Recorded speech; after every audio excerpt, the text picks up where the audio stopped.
Hi friends, today we're going to read Substitute Teacher Plans, written by Doug Johnson and illustrated by Tammy Smith.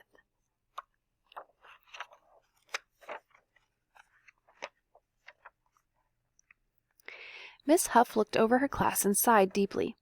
Sarah was sticking out her tongue at Billy. Billy was making faces at Carl. Nancy blew such a big bubble that she floated across the room and got stuck in Francine's hair. Alan was swinging on a rope hooked to the lights, pretending that he was Tarzan, screaming, "Ay-yi!"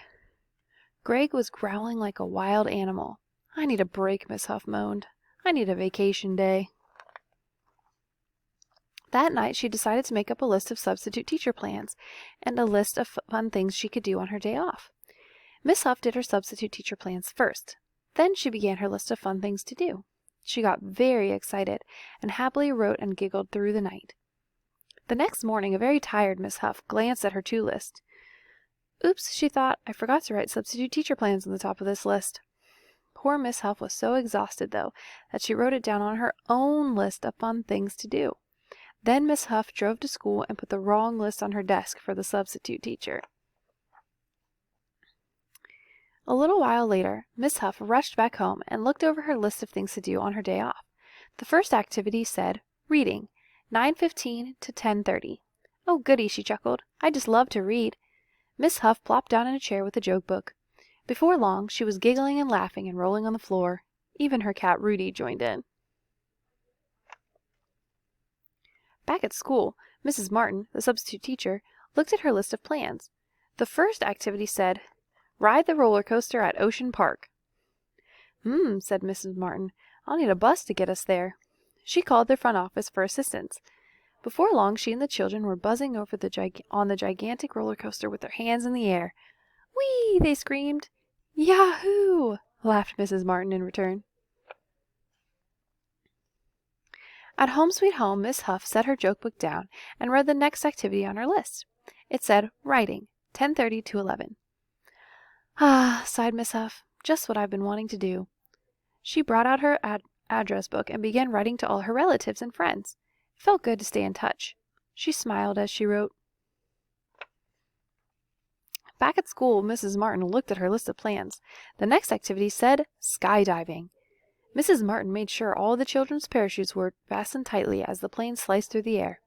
"Okay, kids, on the count of 3, we zip out the door one by one as quickly as we can. 1, 2, 3, Geronimo!" The children formed a gigantic star. It was a sight to see. At Home Sweet Home, Miss Huff looked at her list. It said spelling, 11 to 11:30. She and Rudy played Scrabble. Miss Huff won. Rudy growled. Back at school, Mrs. Martin gazed at her list of plans. The next activity said scuba diving. It was very exciting for the children to swim in the water with all the marine life. They watched in amazement as the octopus playfully pulled Mrs. Martin through the water. At Home Sweet Home, Miss Huff gazed at her list. The next activity said lunch and recess, 11:30 to 12:30. After eating a peanut butter and jelly sandwich, Miss Huff played hopscotch with Rudy. Rudy won. Miss Huff growled. Back at school, Mrs. Martin looked at her list of plans. The next activity said, lunch on mountaintop and ski down. The bus strained as it climbed to the tallest mountain imaginable.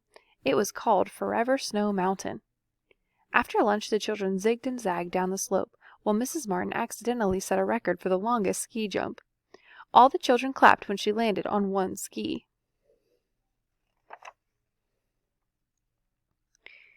At Home Sweet Home, Miss Huff looked at her list. The next activity said, read book aloud, 12:30 to 1. Miss Huff read to Rudy. Rudy purred. Back at school, Mrs. Martin looked down at her list of plans. It said, build huge sand castle. When they got to the beach, Mrs. Martin rented a steam shovel.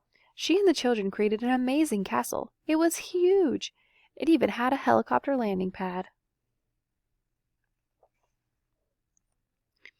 At Home Sweet Home, Miss Huff whispered to herself, "I sure feel rested." She looked at her sure feel rested.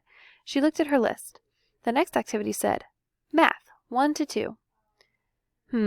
I've always loved math. She pulled out her checkbook and paid her bills. She felt wonderful. Back at school, Mrs. Martin looked at her list of plans and smiled. In no time at all, the children were at the circus.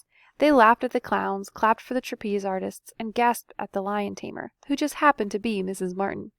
That's why Mrs. Martin was such a great substitute teacher. Anybody who can train lions could handle kids.